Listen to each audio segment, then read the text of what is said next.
জীবনকে বুঝতে হলে অবশ্যই নিজেকে সময় দিতে হবে। যদি নিজেকে সময় না দিয়ে অর্থ সম্পদ, টাকা পয়সার ভবিষ্যতে পিছনে ছোটেন, তাহলে ফলাফল শূন্য হবে। আর জীবন চলার পথে সুখ, দুঃখ, যন্ত্রণা হবে। সব কিছুকেই উপভোগ করতে হবে।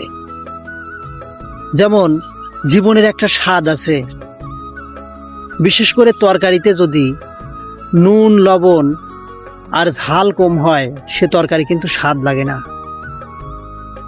আর একতরফা কখনো জীবনও চলে না।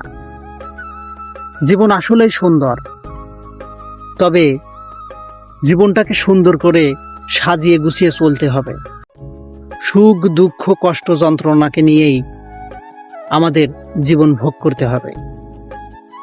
যদি উচ্চ আকাঙ্ক্ষা থাকে, তাহলে কবরস্থানে যান, গিয়ে দেখেন ওখানে অনেক ধনী গরিব শুয়ে আছে, তাদের জীবনের আর কোনো মানে নেই।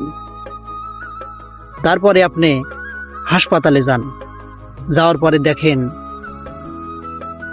কত ধনী গরিব সবাই একটি সুখ আর শান্তির জন্য কাতরাচ্ছে। আসলে জীবন কিছুই না। তবে জীবন চলার পথে অর্থ সম্পদ, টাকা পয়সার প্রয়োজন আছে, তবে অতিরিক্তও না। কোনো জিনিস অতিরিক্ত ভালো না।